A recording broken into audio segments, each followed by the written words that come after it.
Welcome back to The Next Revolution. The late Supreme Court Justice Louis Brandeis was famous for promoting the idea of federalism. He liked to refer to the states as laboratories of democracy, where individual states could pioneer their own ideas on issues like education and welfare. But we seem to be heading in the exact opposite direction today. Government is getting more and more centralized in Washington, D.C. Now there's a new movement afoot that would give states more of a say when it comes to governing. Correspondent Anita Vogel explains. It's adopted. Congratulations, Senator. Thank you, Mr. President. Thank you, members. Cheers break out in the Texas legislature when it became one of 12 states to agree to take part in a convention of states, a movement to propose amendments to the Constitution. Imagine representatives from 50 states meeting the way the founding fathers did back in 1787. I think it's the ultimate Super Bowl of American politics. Literally nothing like this has been done in American history. Mark Meckler. Mark Meckler is the president of the Convention of States Project. He's gone around the country promoting and educating people about a convention aimed at crafting proposals to shift power from the federal government back to the people. Some of the goals include reducing federal regulation, imposing term limits, and forcing a balanced budget. So where does the notion of a convention of states even come from?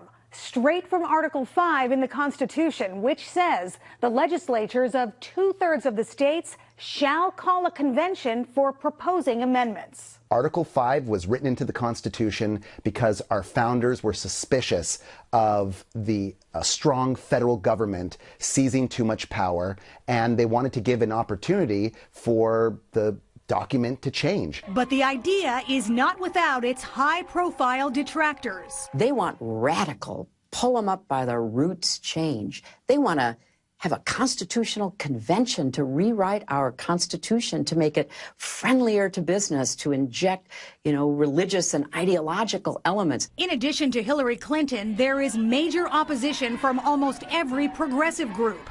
A letter from Common Cause signed by more than 200 organizations, from labor unions to the Sierra Club, warning that such a convention would be dangerous for America. But legal experts point out the hurdles built into the Constitution should calm fears of radical changes. 38 out of 50 states would have to agree on whatever amendment was proposed out of the convention in order for it to be ratified. Still, proponents remain optimistic. Mark Meckler says whenever he feels like the bar for change is too high, he imagines himself in a conversation with Ben Franklin. I think he'd ask me this question, well, Mr. Meckler, what about Article 5? Have you used Article 5? We gave it to you for this purpose, and when I sheepishly said, well, no, for 230 years we just haven't, I think he would dismiss me.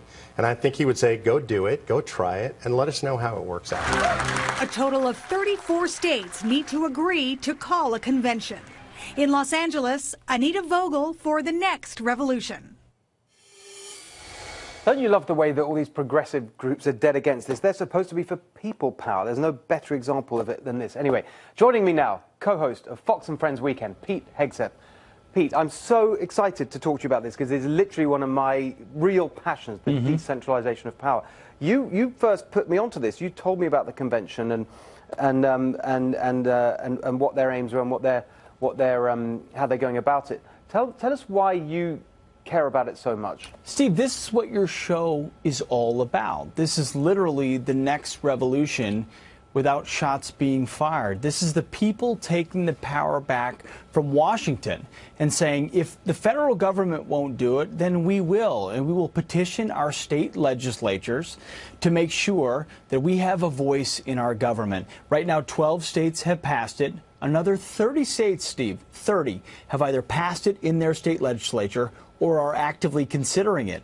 And that means you could call a constitutional convention in our time where you push to limit term limits, balanced budget amendment to limit the scope of the federal government, because you and I both know we can't count on bureaucrats in the federal government in the swamp to limit itself. It never will. It will always be the people who step up to say, we will take our government back. So I'm enthusiastic about this idea. It's early, but it's growing and it's building. And I'll tell you, as someone who gives speeches across the country all the time, I see grassroots conservatives dedicated to this movement, Convention of States, and committed to ensuring that it reigns in Washington, D.C.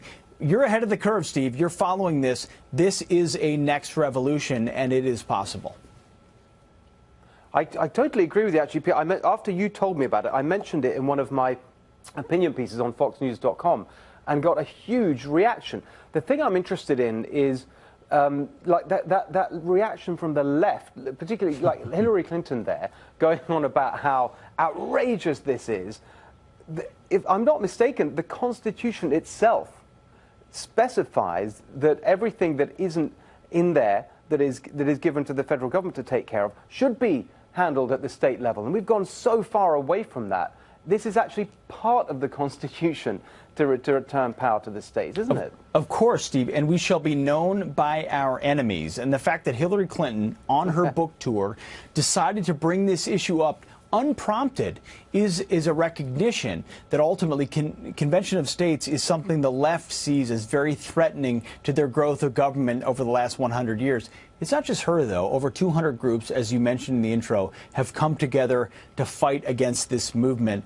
It means they recognize it's probably the one way in which conservatives can actually curtail government. Because as much as I support what the president has done on repealing the individual mandate, on the tax cuts that have been passed, on the regulations that have been rolled back, those are all very important. But ultimately, government continues to grow in size and scope, and we can't count on who the next commander-in-chief may be. So only the people can ultimately say, we'll rein this back, which is why George Soros, Hillary Clinton, and the left are so concerned about Convention of States. They want to kill it in the crib. And the reality is grassroots members, folks like yourself who see the possibility of it, realize that we have a constitutional republic. Our founders gave us Article 5. They passed this motion 2 days before the convention was closed to ensure that not just the federal government could say what's possible, but the states could come together and petition that federal government to change the Constitution. Why not now, Steve? Why not now when we see the growth of government so significantly choking the freedoms of individuals? I think now could be the moment. And you've got 12 states that have already passed it and over 24 considering it actively. I completely agree, and you put it really well. I think that I'm pretty confident in saying that most of the people in our audience watching tonight will be on our side on this.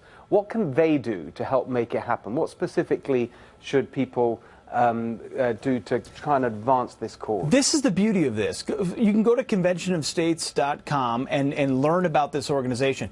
But as someone who's run grassroots groups in the past, it's difficult to motivate people because oftentimes you have this amorphous sense of what people can do. The reality is, if you want to save your country, you can lobby your state legislature.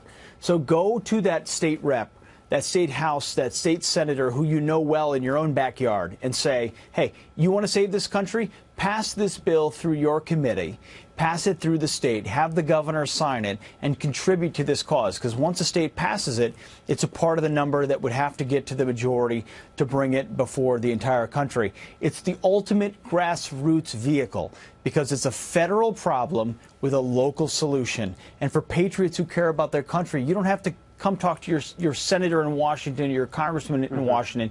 You can go to your state legislature and push it.